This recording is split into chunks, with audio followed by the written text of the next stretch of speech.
Hey everyone, it's Blake. Welcome in to episode number 12 of our WCW 1998 save and TEW 2020. This is Sold Out, our first pay-per-view in the series. I know it took a little while to get there, but hopefully this show will live up to the hype. A lot to get to in this one, and let's jump right in as we start with the pre-show, as it is Mortis and Wrath getting the win over Chris Adams and Marty Jannetty, 6:37, pretty short match here. Wrath pinning Chris Adams with the meltdown, 53 for this one. You can probably see I've been using Mortis and Wrath quite a bit on the pre-show. I don't even know if they've been on the main show to this point, but they've been getting a lot of wins on the pre-show, and just want to give them another one here. I do have some ideas for them, but yeah, still some work to do in terms of their popularity and all that, which we will certainly continue to try to work on. I know the pre-show can only do so much, but they get another win here on the pre-show at Sold Out. But let's jump in to the main card, and we got a lot of great matches on this card. I think we got 11 matches total, maybe. We got some good ones, and we're going to start with, I think, ratings-wise, what could be one of the better ones, as it's going to be Chris Jericho going one-on-one with Dean Malenko. The match that has been set up with Jericho not being very happy about, facing Malenko here, and basically ignoring that Malenko's already beaten him once. Let's see if it happens again. That's how we're going to open up Sold Out. And there it is, 81. So like I said, I think this may wind up being one of the better matches on the show. It's not Jericho getting the win. It's Dean Malenko getting the win over Chris Jericho. And you can see here that this is via submission with the Texas Cloverleaf. And the thinking here, we do the submission finish, is that Jericho essentially passes out. That's kind of, just sort of, he's clawing his way, trying to get to the ropes, and then he's just out. The referee calls for the bell, and that gives Malenko another singles win over Chris Jericho, although I think this match better than their last one. 81 here. Fantastic stuff. Jericho off his game. You see he's got a 65 in-ring performance. Malenko 76. Malenko can go in the ring. That's no surprise. We did do Steal the Show here. We had Malenko as the winner. So Steal the Show with these two is a no-brainer, because we know how skilled they are in the ring. And for this to still get an 81 with Jericho off his game and only having a 65 in the in-ring performance, that's pretty remarkable. So a great start to this show with this here. But like I said, we're playing up the finish that Jericho submits to the Cloverleaf, Malenko's finisher, but more of a pass out, too much pain, the referee calls it off type thing. And so after Jericho comes to, after the match, Malenko heading to the back, celebrating his victory, we see Chris Jericho get up, and he goes from like 0 to 100 in about 0.5 seconds here, as Jericho just flips out. And he's yelling at the ref, I did not submit. I did not give up. I restart this match. Bring him on out. Bring Dean back out here. And Jericho then goes over to the announce desk, and he goes over to Bobby Heenan, and he says, Bobby, come on, Brain, show me that replay. Where's your replay? I want to see it. I never submitted. You know it. I know it. It didn't happen. And Heenan's just kind of playing up, I know, Chris. I know. You're right. Referees, you never can trust them. And so Heenan's just kind of joining in on the side of Jericho here. As Jericho, again, just flipping out. He wants to see the replay. Heenan's just backing him up, of course, because Heenan's the commentator that's all for the heels. Meanwhile, you got Shivani and Tenay here playing it up as though, Jericho, you lost. And Heenan kind of siding with Jericho here. So we had a little fun with that. 72, I thought it'd be fun to kind of put Jericho and Heenan in kind of an interaction here together, with Jericho just losing it after losing again to Dean Malenko. So we'll see what's next for both men moving forward in the Cruiserweight division. And then it is our WCW World Television title match, with Booker T successfully defending against Raven, 9:32, as Booker gets the win, 63 for this one. I didn't expect this to be great, to be honest with you, but we just kind of made this regular match, sort of an open match between these two. Second successful defense for Booker of the WCW World TV title. Of course, this was we hyped this up as a Ravens Rules match. And obviously, I just couldn't go through angle-wise. And to be honest, we didn't have time. We filled this card to the brink here, because we have a lot of segments on the show. Like I said, with 11 matches. So I could have done the angle route like you guys have seen me do in other shows. Just did not have the space, and knowing that this was going to be probably one of our lower rated matches on the show, if not the lowest rated match on the show, just because of their popularity. We're just kind of playing this up as though Booker manages to fight off the flock here, in the Ravens Rules match, and he manages to, kind of fight them off and still get the win over Raven to retain his championship. Honestly, there was a point where I had pretty much had this book to be a title change, but the more I looked at these two, Raven's skills are just not that great in terms of the ratings in the game. And Booker's, meanwhile, has got all the great star quality, all this other stuff. I just decided to keep the title on him. And we kind of have some plans for Booker in terms of this title run anyways, but thought about it for a little bit about a title change, just decided to keep it on Booker here. So Booker gets the win over Raven in what I think will easily be our worst match on the show. Although there's one other one we'll get to later that may be worse than I hope not, but we'll see. 63, Booker still the TV champ. And then it is Scott Hall with Gene Okerlund, and Mean Gene wants to know, what Scott Hall thinks about this match with Larry Zbyszko. And Hall says, Scheme Gene, listen, I'm going to go out, I'm going to beat the old has-been Larry Zbyszko, but he says, Gene, just remember something. It's going to be a big night for the NWO, and this is just the start. With me beating Larry Zbyszko, you got Big Sexy and the Giant, and then you got Hogan. Hollywood is going to finally end the Stinger. So Hall just really playing up the potential success for the NWO on this show, and of course, Hall fantastic. A lot of green here, 78. For this one, that does lead us into Scott Hall versus Larry Zbyszko. Who is going to come out on top in this one? Yeah, you guessed it. Scott Hall gets the win over Zbyszko. 9:41, the outsider's edge. So Hall vanquishing Larry here after their feud. And this was one of those I said from the beginning. This was kind of a feud that in reality, was still kind of going on. So we just kind of let this one sort of go through. And then, we just figured we'd work to the final sort of blow-off match here with Hall getting the win. And that's what happens here is Hall does hit the outsider's edge. Both of them off their game here, but look, this still manages to get a 73, even though the in-ring performances, as we see here, 67-54. We did do just a regular match for this one. Not ideal with the off their game notes, but still, Hall getting the win on this one, and we will see if it is indeed a big night for the NWO. By the way, 74,000 people in attendance at this show. Unbelievable. If there's 74,000 in attendance for Sold Out, we might go over 100,000 for Starrcade. We'll see. 73 for this one. And then it is Gene, once again, doing his interview work here with Eddie Guerrero. And it is Eddie saying, Gene talking about how Ray is sort of the last-minute replacement here for Ultimo Dragon. And Eddie says he's beaten Ray, before. He'll beat him again. And he says, if there's one thing we know about Ray, Ray will always be the underdog because he's not good enough to be the champion. And, Eddie's just really playing up his heel role here.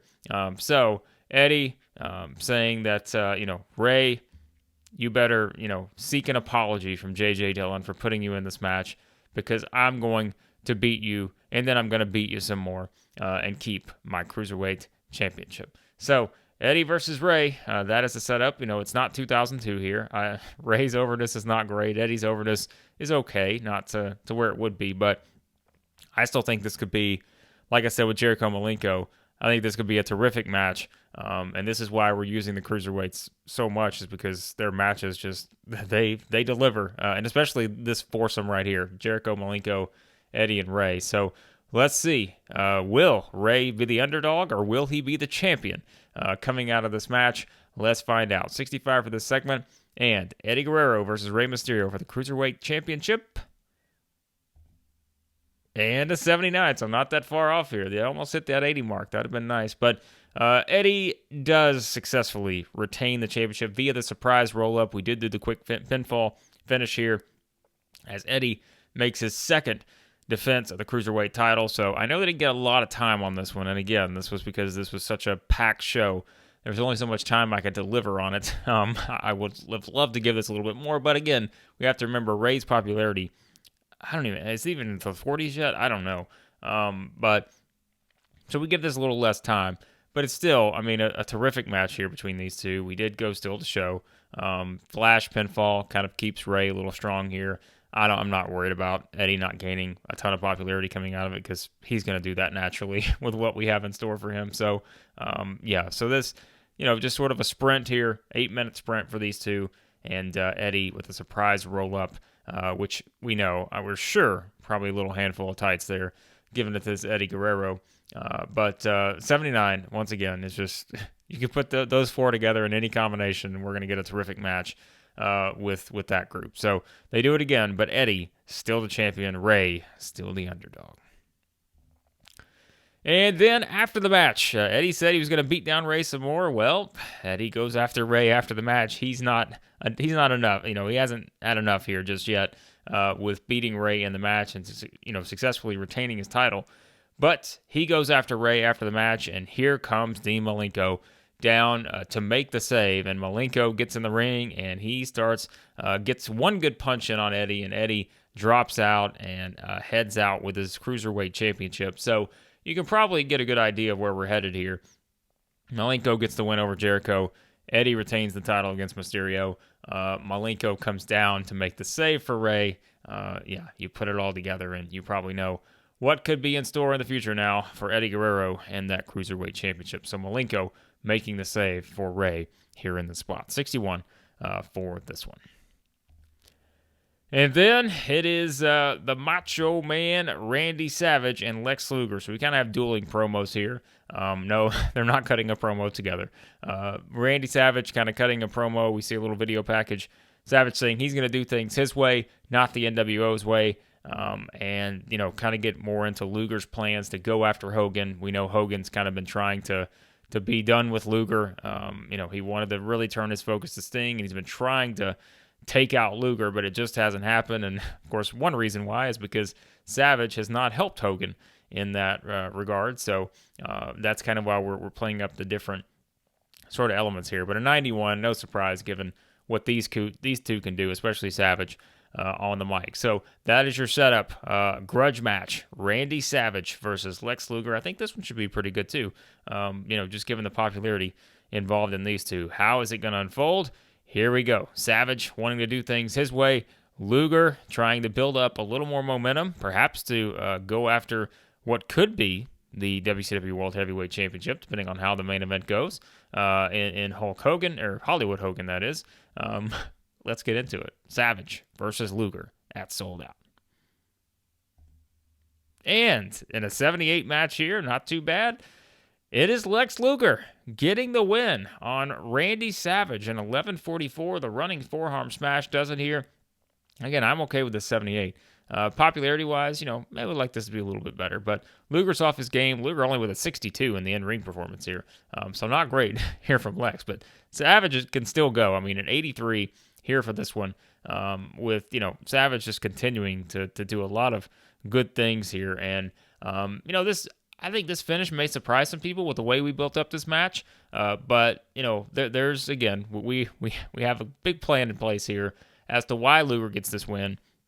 And also, what you're going to see right in the next segment coming out of it when it comes to Randy Savage. So, Luger getting the win here in a really good, solid match, 78 for this one with the running forearm splash.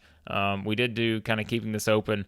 We did have to, worth noting, we had to keep Savage strong because he would not lose the match, and that's going to be a theme on the show. We're going to get to something else a little bit later on, but Savage did not want to lose, but all we did was, just click on keep him strong, and hey, he was fine with that, so we went ahead with it. Luger getting the win, and after the match, things pick up a little bit. 82 for this one. Savage is pissed. So, I mean, really, he loses clean to Lex Luger here. There's no shenanigans. There's nothing else. There's no outside interference from the NWO. But Savage just loses it. And that is when Randy Savage goes over. He grabs the chair from the timekeeper, and he just throws it. He goes over, grabs the steel steps, picks them up, and throws them. He, throws all the papers off the announce desk. And Savage just losing it here after losing the match to Lex Luger until finally security, Doug Dillinger, for all of you WCW old school fans, Doug Dillinger comes and replaces him. The head of security here comes out and gets his crew, and they get Savage out of the ringside area. But Savage just goes off here after losing this match. So a lot to come with Randy Savage moving forward, but clearly not thrilled about losing this match to Lex Luger here at Sold Out. And then somebody else is going to lose a match, and that's going to be Buff Bagwell and Scott Norton, because in our WCW Tag Team Championship match, it is the Steiner brothers successfully defending their titles over Buff Bagwell and Scott Norton, the fifth successful title defense for the Steiners. 71, I'll be honest, this did a little better than I thought.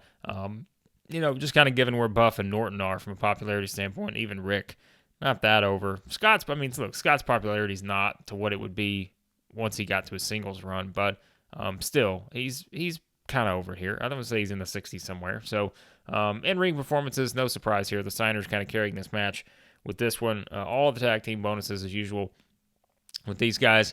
This was another one that we just kind of wanted to get the match done and get it out of the way because we have kind of more in store for the Steiners moving forward. But yeah, this was, again, there was never a thought to change the titles here to Buff and Norton, but a solid tag team group to challenge the Steiners, but the Steiners get the win for this one. I want to say, like, in reality, wasn't this where I want to say like Steiner, Scott turned and joined the NWO or something? I don't remember. That was somewhere around this time, but so Steiners get the win though, and they are still your champions. And again, nice match. I'll take it. 71 for this one.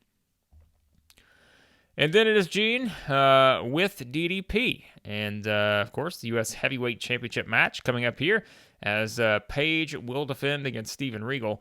And DDP tells Gene that he's not going to let Regal get his dirty hands on this U.S. Heavyweight Championship. And, he says he's not worried about Regal's comments about bringing class to this title because DDP says he's a fighting champion. He'll take on anybody. And tonight, he's going to take on Regal and make Regal feel the bang. So DDP just kind of hyping up this U.S. Heavyweight Championship match here. And let's see, 68, not bad for this one. Let's see what we get out of these two. U.S. Heavyweight title on the line, Regal challenging DDP. And in an okay match, this was another one that I thought, just from Regal's popularity, was not going to be the best, and it also seems like we have no chemistry between these two, which I can't say that's shocking, given the style of Regal and, DDP perhaps. So, but it is DDP getting the win, retaining the title here, hitting the Diamond Cutter on Steven Regal. That's number 2 successful title defense for DDP when it comes to U.S. Heavyweight Championship. But yeah, this was, I didn't really know what to expect from this one because, again, Regal, not that over, and we've tried everything, as you guys know. We've really tried to get him over, but we've gotten those notes on not having the important people on the show and all that in different segments before leading up to Sold Out. But still, again, this was another one. Never really thought about switching the title here. Just sort of keeping it on DDP and bigger things to come while also trying to get Regal over. Just bump his popularity a little bit. Now, we did do the squash on Davey Boy, which, I'll be honest, I thought about putting Davey Boy on this show and just squashing him again, knowing that I think this is his last show before he's officially in the WWF, with his contract. But I didn't do it. I decided to be nice, play nice here, because I'm just going to lean on our talent, not worry about squashing the competition's talent. But DDP gets the win. He's still the U.S. champion, and I think, maybe we get a little bump coming out of this for Regal with some popularity. So that's what's important too. And then we get a video package looking at the streak for the one and only Bill Goldberg. And, 73 for this one. And I know is brought up is a really good comment about, it was brought up just about using Goldberg in some of these interviews and such that we've done thus far. And, as I said, it was sort of by necessity more than anything, because Goldberg's highest rating in terms of the save, the data, is charisma. Everything else, his in-ring skills are certainly not good. So we just kind of were trying to work with some different ideas and putting him in some short, quick promos. Yeah, I know. I listen. I don't love doing it, but it's his highest skill, and I know that his matches are not going to be the best necessarily all the time. although his popularity can kind of help carry that. But yeah, I haven't loved cutting promos. This was not Goldberg's strong suit, cutting promos in 1998. We know that for sure. He would get better with that, but not at this point. It wasn't the best. So yeah, we're gonna try to stay away from those as much as we can, but there may still be some instances where short build up. We may just kind of have to throw some quick Goldberg speaking segments in there. We'll script that thing to no end. You know, script every single word of it, but we'll do our best. So this one just kind of a video package looking at Goldberg Street. We did kind of rate this on charisma, which again, that's his highest rating in the game. So 73 for this one. And remember, this is an open challenge for Goldberg to try to continue the streak here. Who is he going to face? Well, here comes Rick Rude. And Rick Rude making his first official appearance in our save, although he's been ringside with Curt Hennig. And Rude says that Goldberg has not faced anyone like Curt Hennig just yet. And so Rude comes out, and he wants Hennig to be the one that challenges Goldberg here in the open challenge. 67 for this one. I thought this would do a little bit better, to be honest with you. I'm a little surprised it didn't. As you know, I think we rated Rude, Hennig on the mic. Like, these are two guys who can cut promos. Yeah, I'm not sure why this didn't do as well, but it's okay. Nonetheless, that is kind of your setup here. Is Rick Rude basically pushing that? Yeah, Goldberg has the streak, but he hasn't faced a Curt Hennig just yet. And so that's your match. Goldberg versus Curt Hennig. A big one here. And let's see what we get from this one. Will the streak continue? And it does. And wow, 77. That all the credit here to Curt Hennig. Because, I mean, look, I say all this stuff about Goldberg, but, you know, he's got 71 in-ring performance. His skills are not great, but, I mean, this guy's doing something right. So I've got to hand it to him for this. But it is not going to be Mr. Perfect ending the streak here, as it is Goldberg getting the win over Curt Hennig. 7:45 goes, you know, a little bit longer maybe than an actual Goldberg match would. But again, I'm trying to. It's the game versus reality, and the game we have to do things a little bit differently sometimes. But Goldberg with the jackhammer on Hennig and a 77. I'll be honest, I did not expect this to be as high as it was. But I mean, Hennig with an 85 in ring, that's not a surprise given what he can do. But yeah, I mean, Goldberg getting the win here. We did protect Goldberg a little bit, you know, knowing that his in-ring skills are not the greatest, but he still performs pretty solid here at a 71. So Goldberg gets the win. And I know, you know, if you were kind of wondering about this open challenge and wondering, oh man, am I going to bring in somebody from the WWF? I mean, it was so early in this game to be able to kind of make any of those big acquisitions or anything just yet, that yeah, this is maybe not the biggest surprise you could have expected, and probably not he was already on the roster. We've used Hennig before, but the reason I put him here was kind of for this reason, was to kind of see what he could get out of Goldberg here in terms of a match, and well, pretty well. did a pretty good job here as Hennig loses, but helps us get a pretty solid 77 in this one. Exceeded my expectations, but the streak does continue for the one and only Goldberg. And then, in a nice video package here, you know, it's not great, but we've already cut the promos with Bret and Flair, and to be honest, like, we had to make this short and sweet because we didn't have any time to fit anything else in on the show. So, we did want to do something with Bret and Flair, though.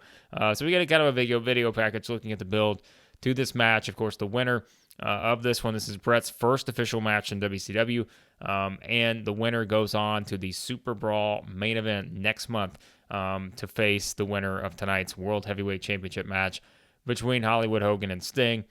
So, playing this up as Bret's first match in WCW, Flair potentially getting his last shot at the WCW World title. All the stories at play here, and that is your setup for what I think should be the best match on the show.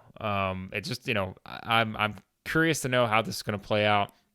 I feel like there's an interesting range of numbers that this could hit. I don't think it's going to hit like an 100 or anything. And I'll be honest, I don't even think it's going to hit like the mid-90s or anything like that. But I expect this to be really good. And I'll be disappointed if this is like an 82 or something. Like, I'm just going to be honest. Like, I'll be very disappointed if that's what we get by Bret Hart and Ric Flair. Because we didn't do anything fancy with this match in terms of booking it. So let's see what we get here. The winner, Bret Hart versus Ric Flair, goes on, and we will know one half of our main event for next month's pay-per-view after this match. Here we go. The one you've been waiting for. And there's another one a little bit later, hopefully you've been waiting for. Bret Hart versus Ric Flair. Oh, brutal. Just brutal. 84. I know you're thinking, wow, it's not a bad match at all. It is a really good match here. 84 for this one. But I really thought this could hit 90. I'm not going to lie to you. I'm a little disappointed by this one. But it is Bret Hart getting the win over Ric Flair, 14:51. The sharpshooter does it. Again, I thought about making this kind of one of those longer matches, a little slow build, let the psychology work itself out. But I think Flair, we've already established, has the declining physical ability note and those kind of things. Also, we have to remember that we're doing face versus face here. And even though I have that as sort of loosely enforced in terms of the product, you're still going to get a slight penalty for that. And so in-ring performance here, Bret with an 86, Flair with an 83. You kind of see how we booked it here. Call it in the ring. Look, psychology, easily the two best. Both these guys are in the 90s in terms of psychology, so we could call it in the ring, try to get a little bit better match. I think it's just the declining physical ability, and again, the odd heel-face combination, even though that's loosely enforced, it's not strictly enforced. Based on making that change, it just did not hit that next gear that I wanted it to hit. And look, looking back, still the show maybe what it should have been the better option, but as we know too, we've done that before in different instances, and just sometimes, like, I don't know if stamina could have been an issue here, those kind of things. So, I don't want to call this a disappointment. It's an 84, but still, Bret Hart versus Ric Flair, I would have liked to hit a 90. But again, popularity, we know two factors in. Flair, I can't remember what Bret's popularity is in this save to this point. I'm not exactly sure, but we'll have to give that a look. But nonetheless, Bret gets the win, and one half of your main event is set. Bret wins his first WCW match, and he's going on to the main event of SuperBrawl, the challenge for the World Heavyweight Championship. So 84 for this one. Send all the boos my way for this not getting a 90, but it's fine. We win some, we lose some. Probably would have done still the show, but it's fine. Whatever. All right, after the match, this does a little bit better. Bret helps Ric Flair to his feet, and after the grueling match here between these two, and the two shake hands and hug, and so a nice little moment here. Bret Hart and Ric Flair. These two kind of shaking hands, hugging, and there you go. That's kind of how we wrap up this little part of the story here with Bret and Rick. A gentleman's challenge here, and it's Bret coming out on top, 88 for this one.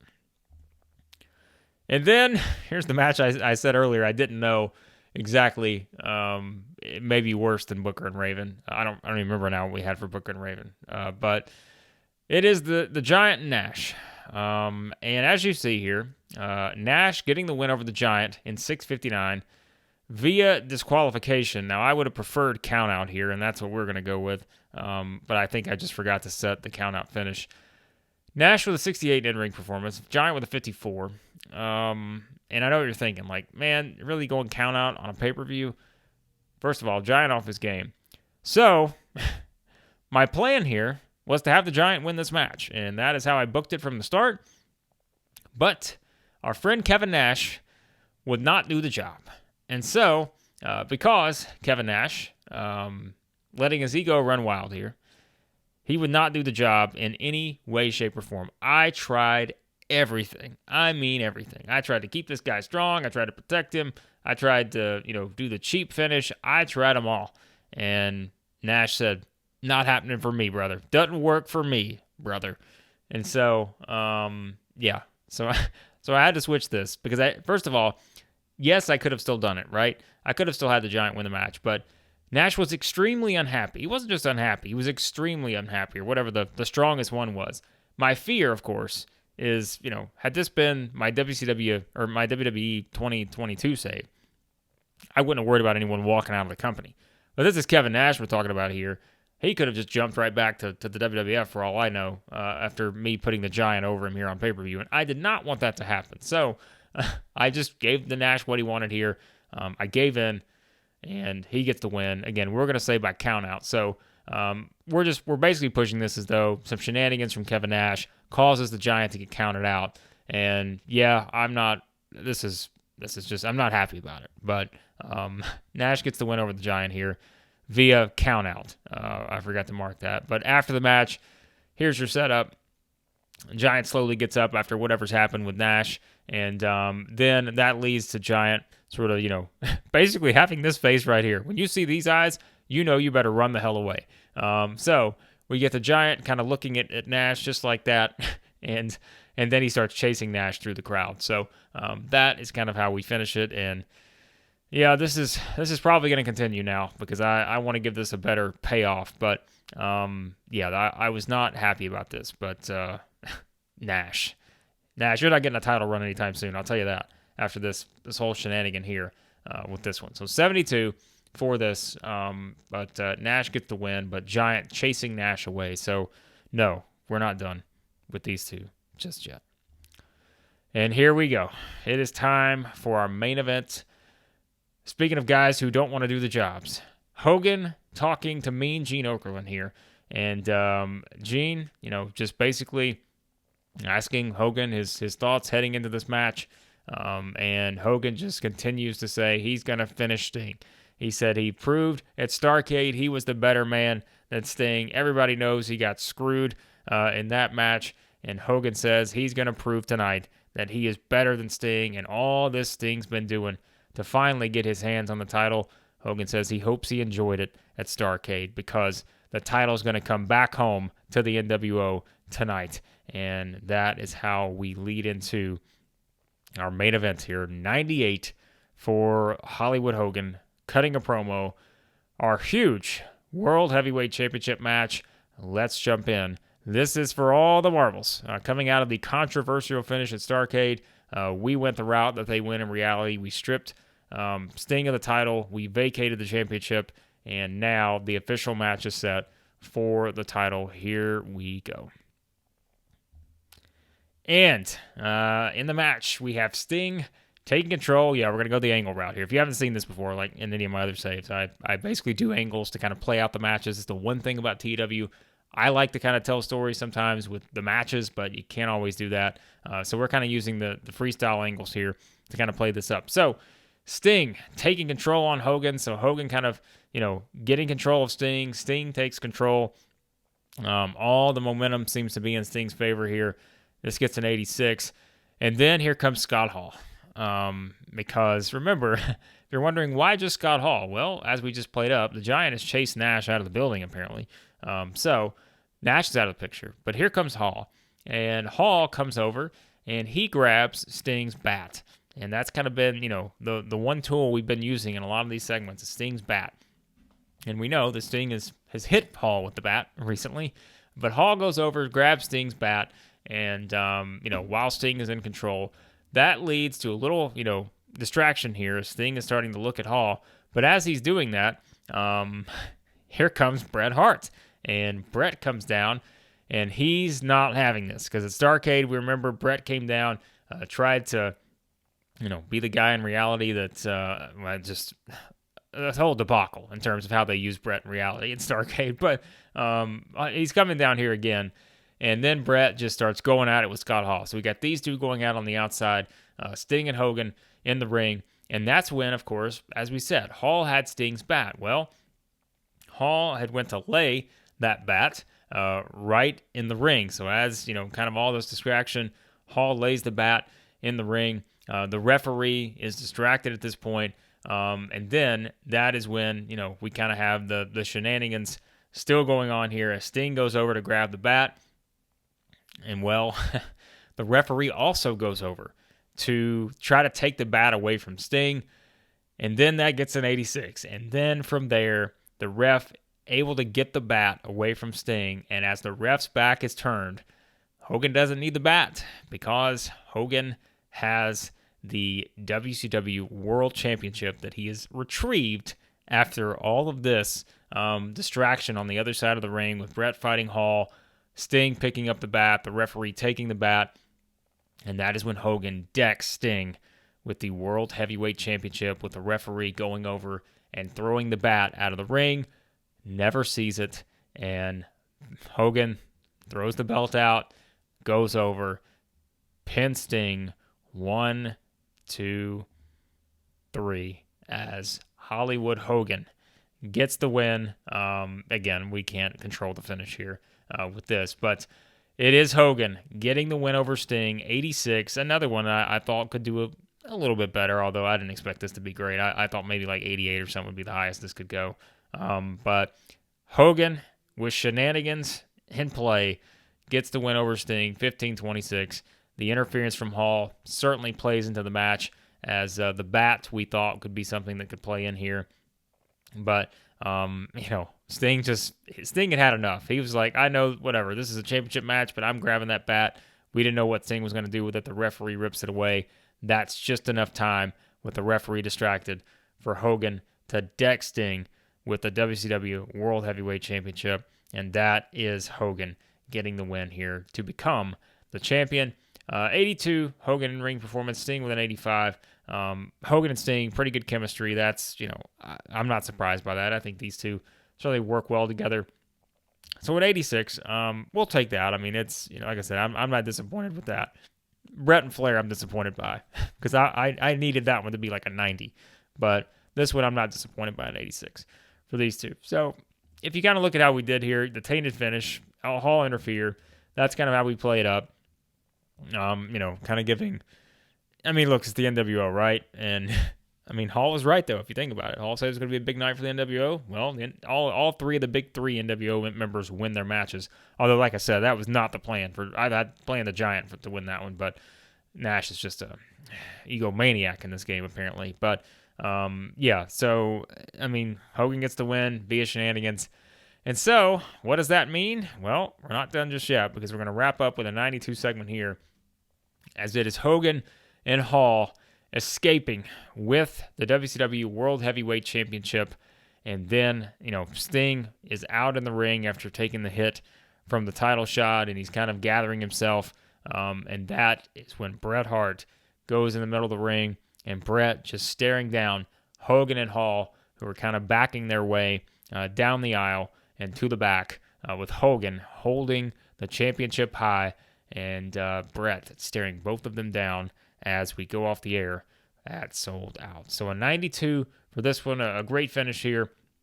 This was, again, honestly, I went back and forth on the Hogan and Sting thing, but there's a story that I want to tell, and there's a story that I really want to put into motion here, that Hogan winning was just the best choice. And again, it also sets up what? Now we know our SuperBrawl main event.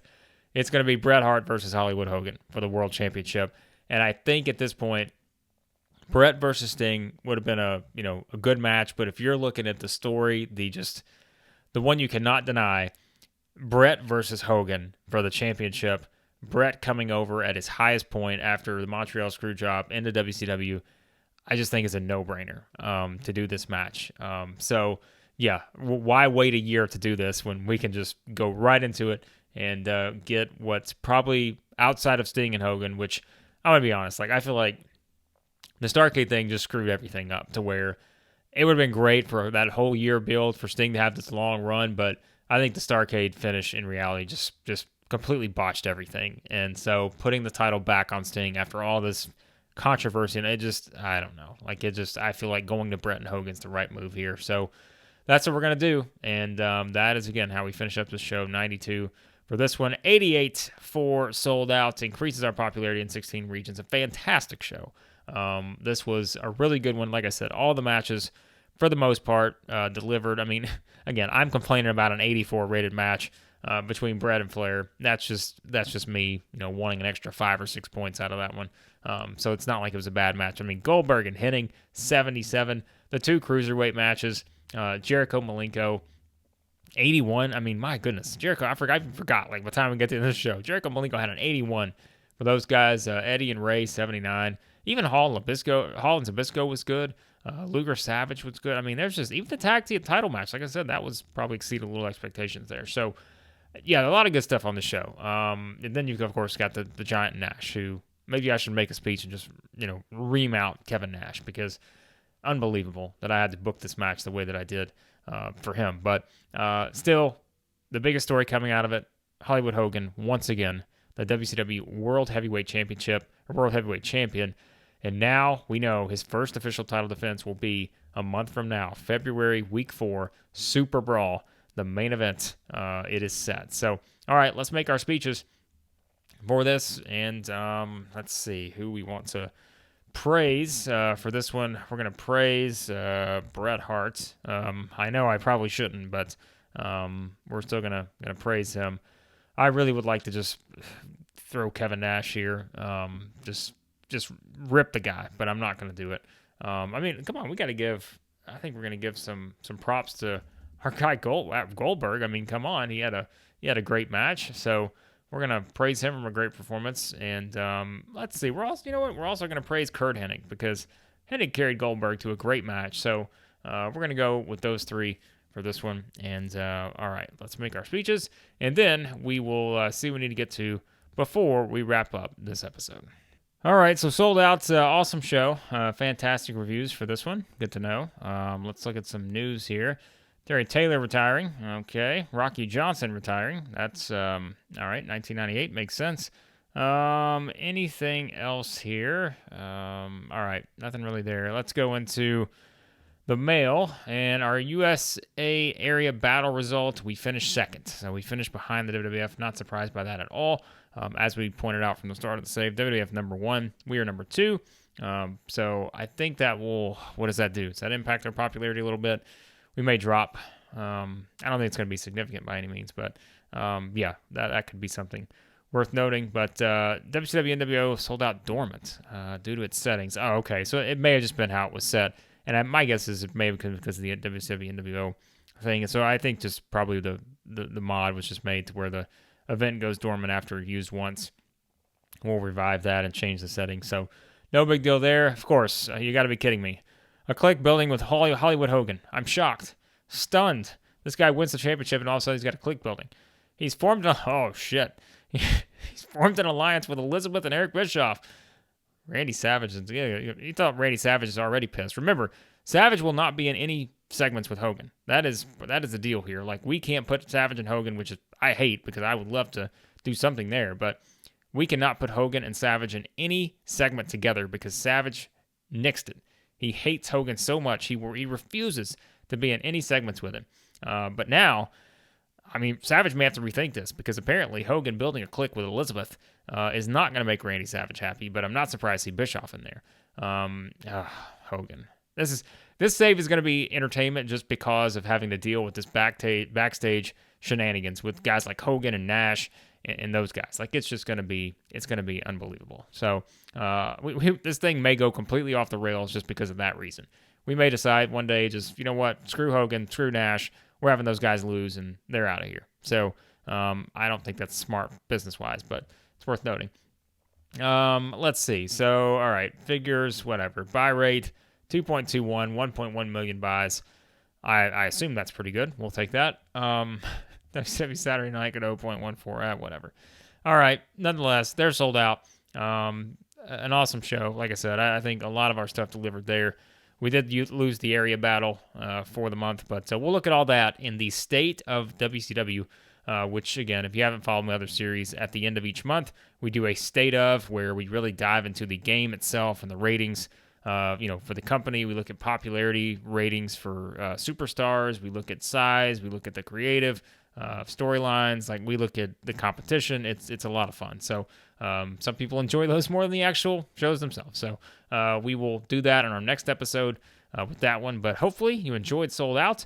And like I said, I am contemplating a pretty significant change to the series moving forward. And I will talk about that in the State of WCW episode, which I think, again, I think the change is going to be the right move. I don't know if it's going to make sense from what we're trying to accomplish, but I think if we want this save to continue, it's going to be the right move. So we'll talk about that, though, in the next episode. As always, be sure to like, share, subscribe, all that good stuff. And again, check out the WWE and AEW saves as well. Lots of stuff going on in those. But coming up on the next episode, it will be our State of WCW for February 1998.